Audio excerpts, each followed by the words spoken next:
Greetings and salutations, viewers. Welcome to another episode of Game Break.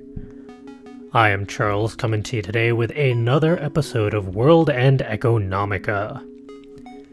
Now, last time round, we tossed our crazy idea to the girls and then went into a lengthy discussion of just what are finances and economics and stock trading, all the basics and 101 level stuff that a stock trader would need to know.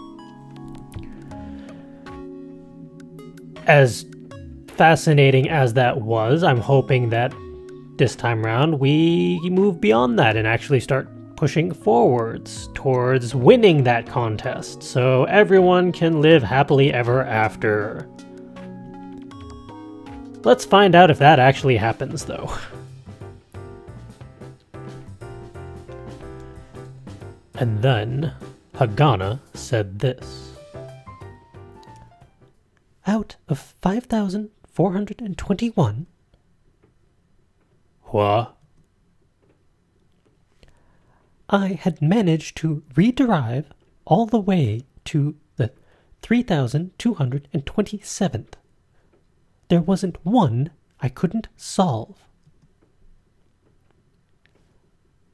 It took a full 10 seconds to realize she was talking about the math theorems that she had continued to derive in her room for the longest time.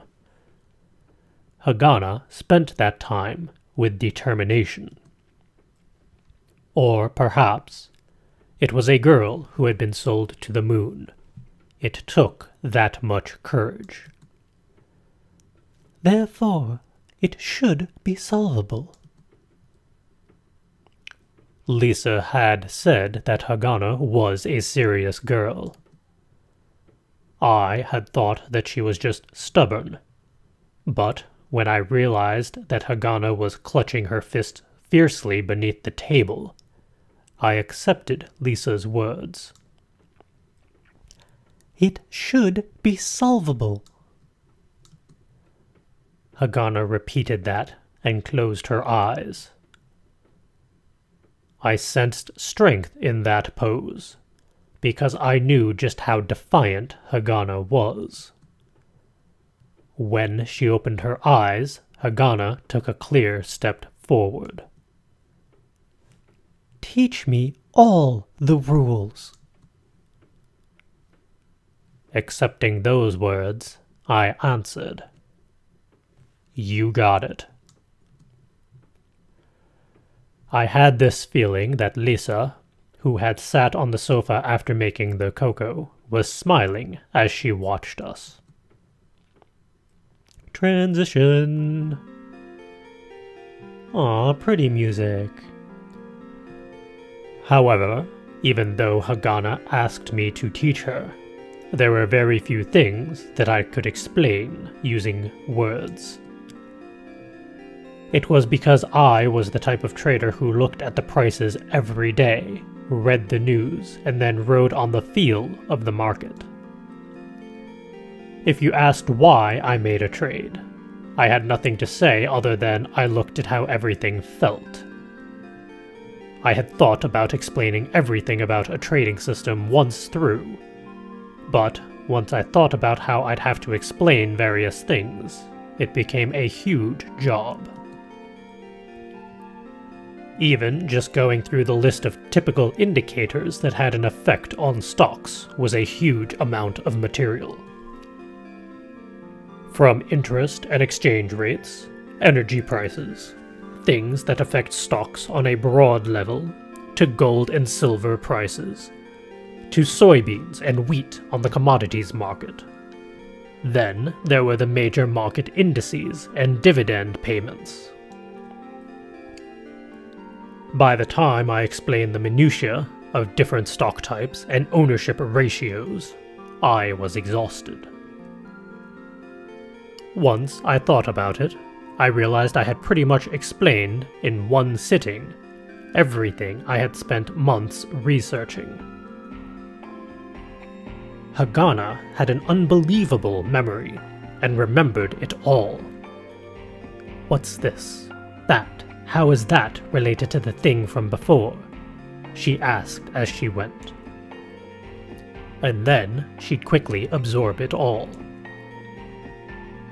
If Lisa hadn't said to call it a day, Hagana might have squeezed information out of me all night. On that note, the next day I awoke to the sound of Hagana knocking on my door. Morning music. Teach me what comes next. Hagana spoke while holding a terminal and looking at me standing at the door. While Lisa made breakfast, I answered Hagana's unending stream of questions, occasionally getting disoriented. There were plenty of things that I only faintly remembered, or had just heard somewhere and learned briefly. Hagana seemed to believe that any new vocabulary might become a hint, so she was constantly questioning and entering things into the terminal. Deriving a proper solution required proper assumptions. Hagana's way of thinking was very mathematical. I have one last question.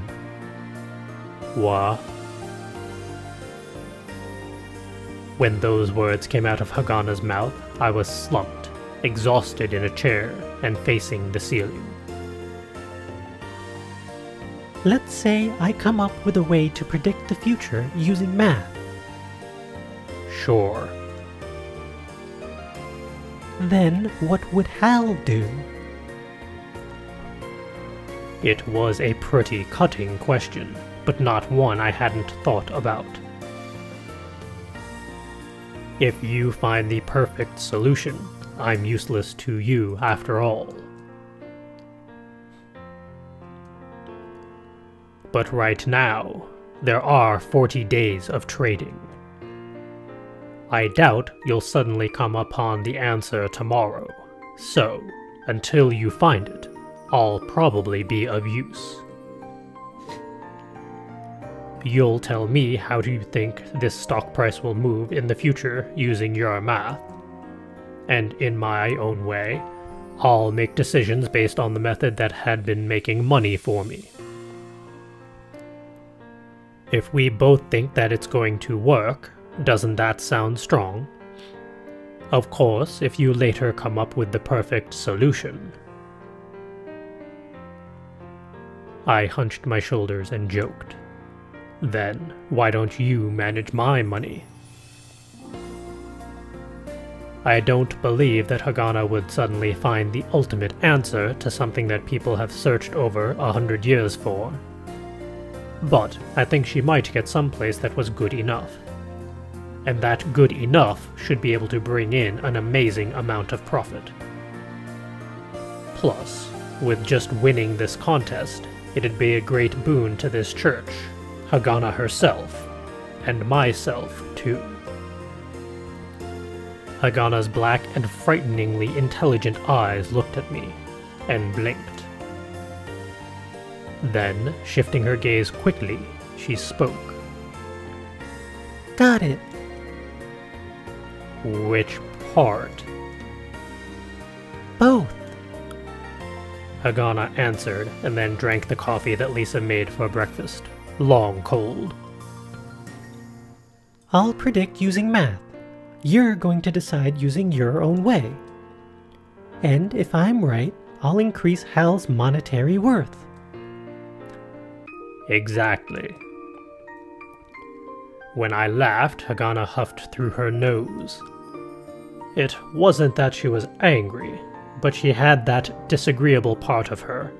So she probably just didn't feel like laughing out of politeness. But the contest comes first. We've got to win this.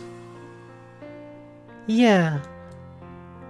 If we don't start today, we won't be able to use the full 40 days. Today, I'll just trade on my own. That okay with you? I don't mind, but... What? If I have a question, can I ask? It was a surprisingly meek way of asking.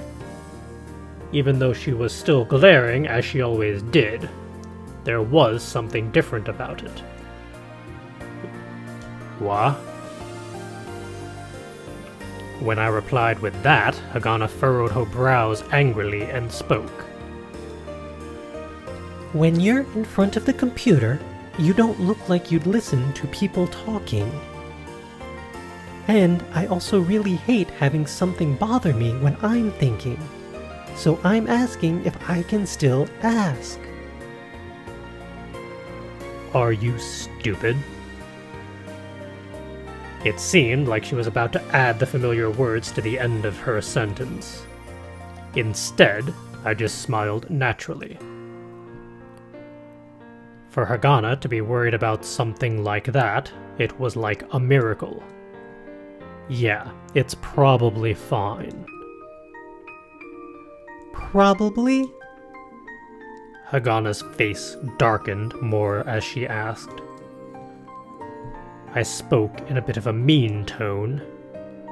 If you get close in the wrong way, my hand might just move on its own. You ass. I swung my arm in the air. Hagana apparently recalled when she had accidentally hit Lisa in the face yesterday.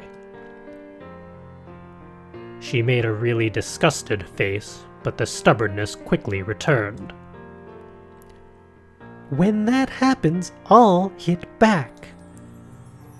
Yeah, the shin you kicked out is still swollen. Hagana winced and looked like she was about to cry for an instant. The way she would do things and then regret them later, Hagana was definitely like a kid when it came to anything but studying. So, when you're getting my attention, use something other than your feet. Hagana gave me a hard glare before nodding slowly. Got it. Great, and it's about time to trade. I went back to facing the screen, while Hagana sat on the other side of the table looking at me. Hey, you want to watch the trading? Hagana hesitated a bit, then nodded. Transition. When I had looked around on the net beforehand, I learned one thing. The investment contest's virtual marketplace had a number of strange stock symbols. For example, the names ranged from things you could more or less guess what they did, like farmer products or material industries, to simple symbols like A, B, and C. On the net, there were plenty of theories, from them not finishing the contest in time, to how there must be a reason things were named that way. Also, information that would be written for one stock often wasn't written for another. The stocks that I looked through weren't those strange stocks, but the ones that seemed to be copying stocks that actually existed. It seemed that everyone else was also choosing to trade on the more approachable stocks, and there was lively trading at great volume of the stocks with familiar symbols. The instant I began to trade, I opened a number of browser windows. While gazing at the price movements, I kept switching windows until my eyes started to ache. I wasn't grasping those movements precisely, but when I tracked multiple prices at the same time, I could start to see a kind of pattern. This stock moved quickly. This one reacted slowly. Or it's reacting to the exchange rate, or moving with the index. I started to see these kinds of little quirks. What I latched onto the most was a stock that moved with the indices. Even in this fictitious market, just like the real ones, there were indices prepared that let you get a feel for the general market sentiment. For example, in the real world, amongst the stocks shown on the Lunar Stock Exchange's quotes, a core 150 would be chosen. Their prices averaged into what was called the Lunar Stock Exchange Price Index. This expressed the overall price movements of the market, and was an important reference for stock trading.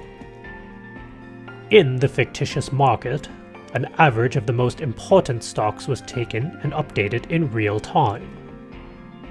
The stock I found was a simple one that chased after the index when the index would go up or down. I had no idea who was doing it, but it was probably a pattern where someone traded on the index using some information, and then everybody else noticed and followed.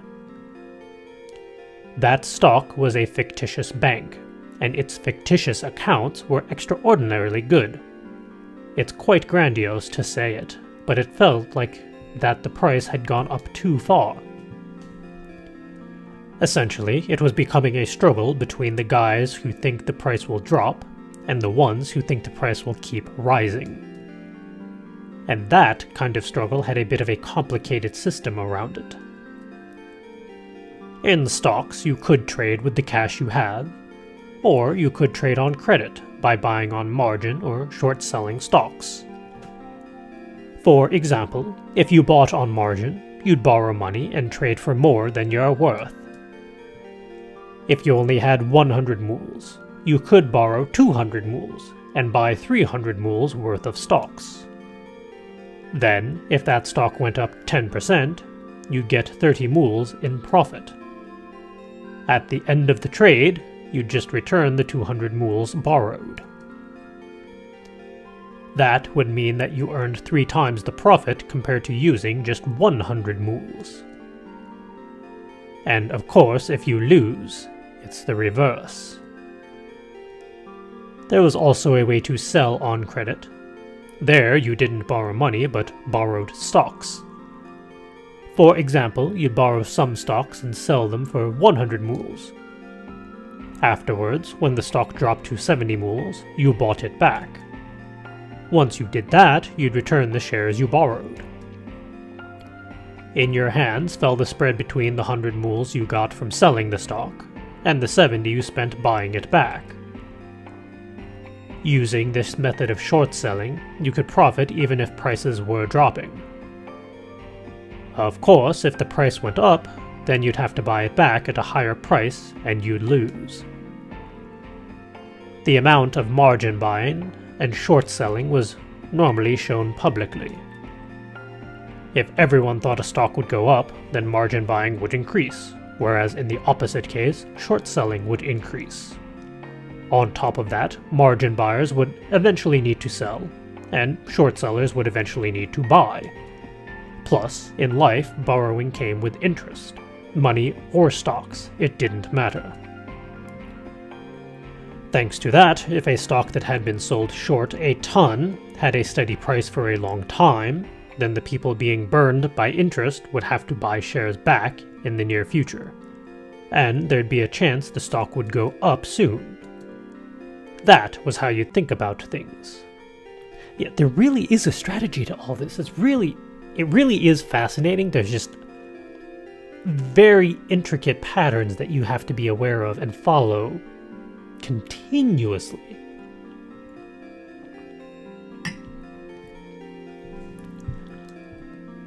The stock I had found had quite a bit of volume, both on margin and short selling. It was probably because the price moved violently. Relatively speaking, there were about double the number of short sellers as margin buyers. So there were more people praying that the stock would go down. In most cases, betting with the crowd was how you lost. The reason was because the ones who had already sold short had put their trade out for the world to see, and their opponents were looking at that before deciding. the guy who moved last in rock, paper, scissors would win. Even looking at the trading records from yesterday and the day before, the fact that the daily trading volume was increasing was a good indicator. It reeked of everything getting together and plotting a way to ruin the days of the short sellers. The more short sellers there were, the more stock would have to be bought when the price rose to a dangerous point. And when the price went through the roof, the slower the short sellers were at buying back their shares, and thus the greater the damage.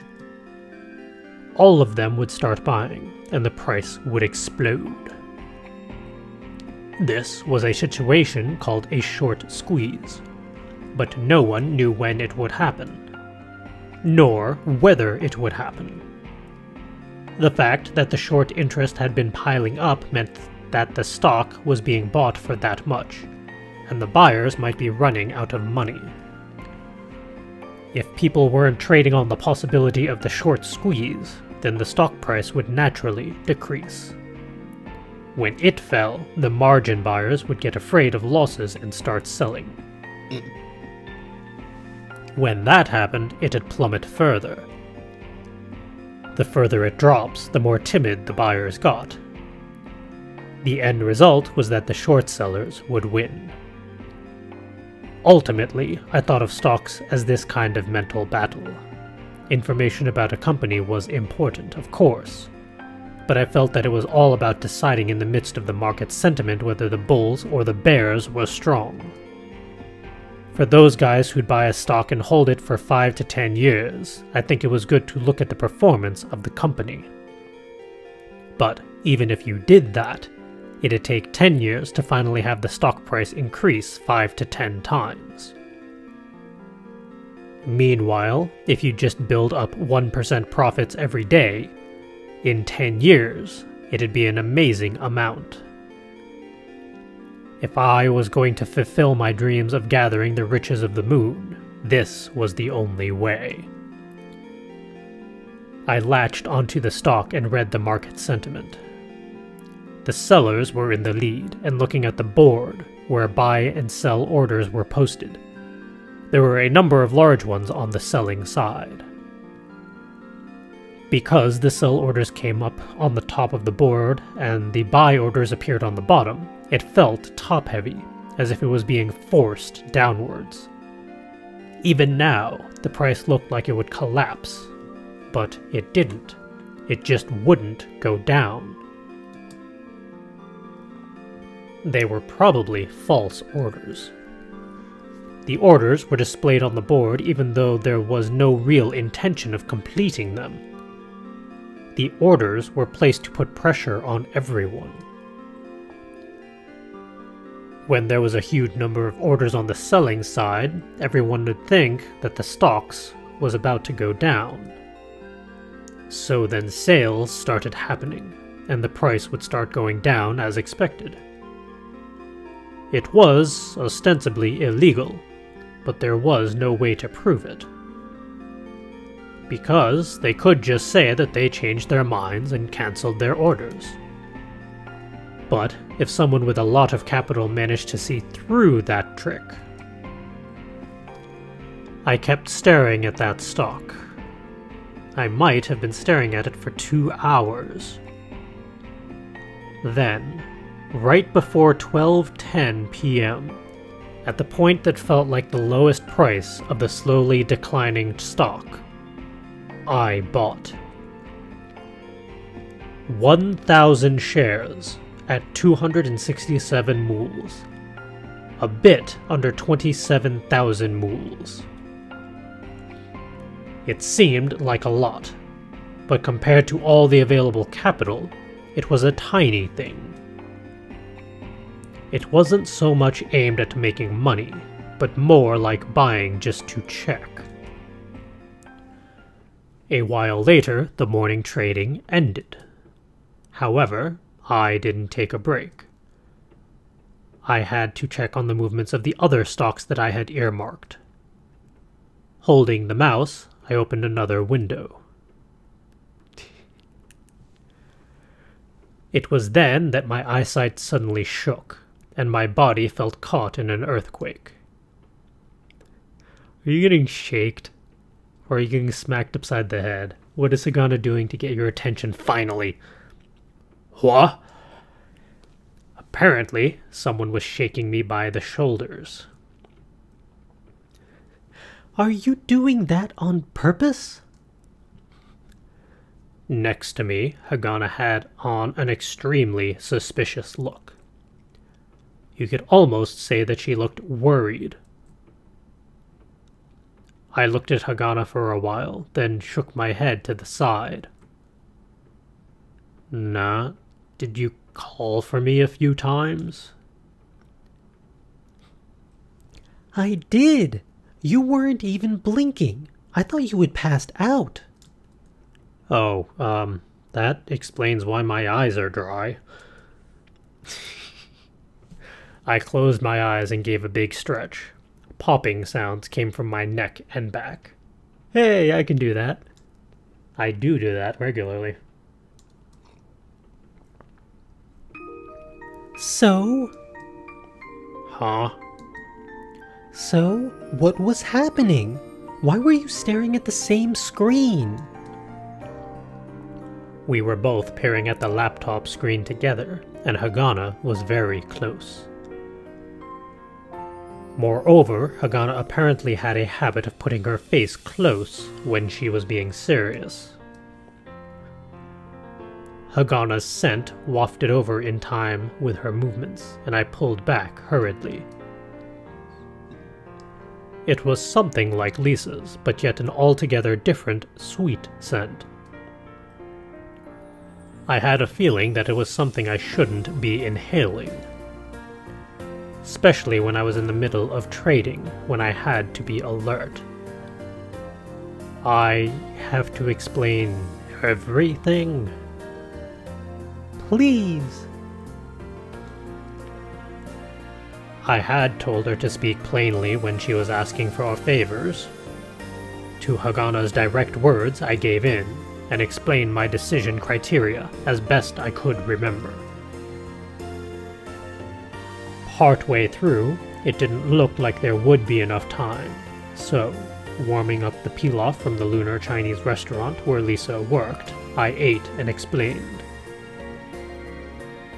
In general, Hagana's face was frowning, not because she didn't understand my explanation, but more because she didn't know how to express it numerically. Plus, there was a more direct issue. So, what is this sentiment thing? I don't get it at all. Sentiments, well, the whole... What do you use to determine it? Well, for example, trade volume, info about the company, and the sentiment. Oh. Hagana gave an exasperated look at my circular explanation. If I could explain it properly, I would.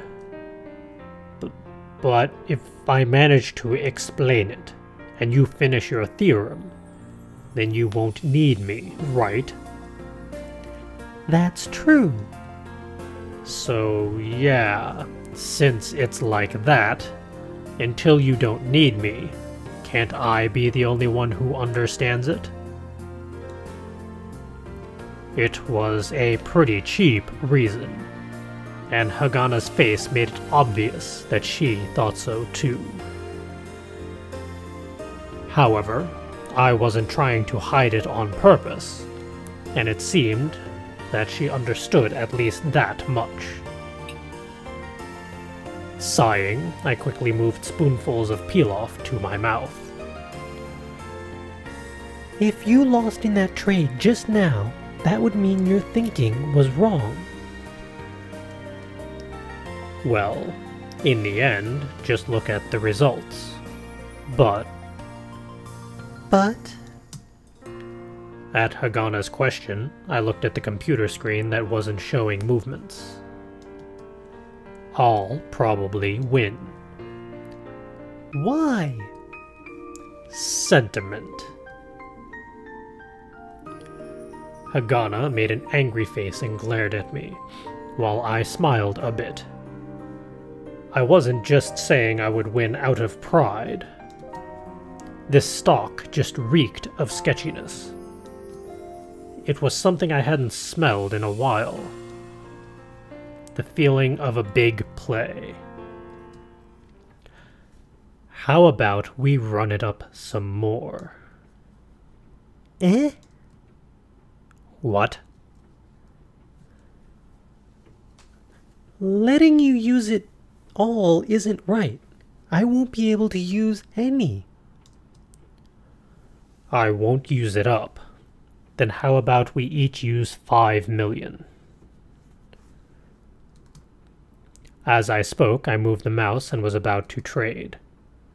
Hagana was the one who stopped me. Excuse me.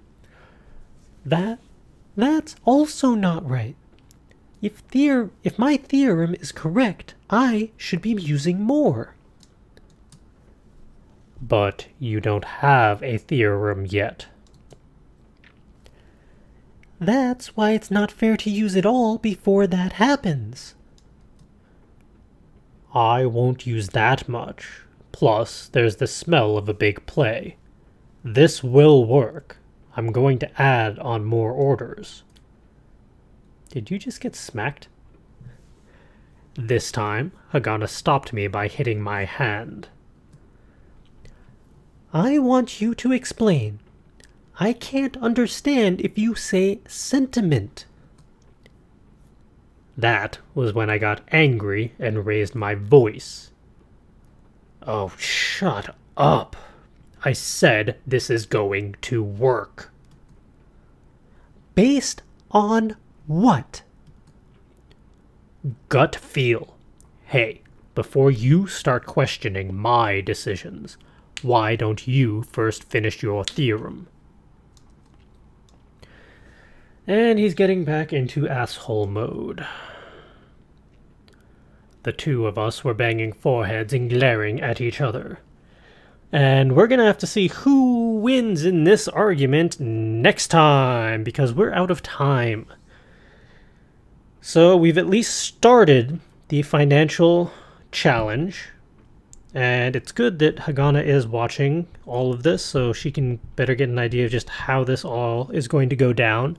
And it's good that she's also interjecting, because otherwise I feel like he would just roll right on through and use a majority of the money on his gut feeling and sentiment. And who knows how that would turn out. I'm hoping that they figure this out next time round, but I don't know. We'll just have to wait and see. Thank you for joining me. I hope you enjoyed this and are looking forward to the next time round. Go hit that subscribe button so you get notifications when the new episode is up, or post in the comments what you think of this story so far. Where do you think it's gonna go? And I don't know, check out some of the other games that we're playing at the moment. We got BioShock 2 rolling, we got a few one-offs in the works and being tossed into the queue, and all sorts of other stuff. So go check it out. But in the meantime, go have a pleasant day or evening or afternoon or whatever time it may happen to be when you are watching this. And I will see you next time. Ta-ta.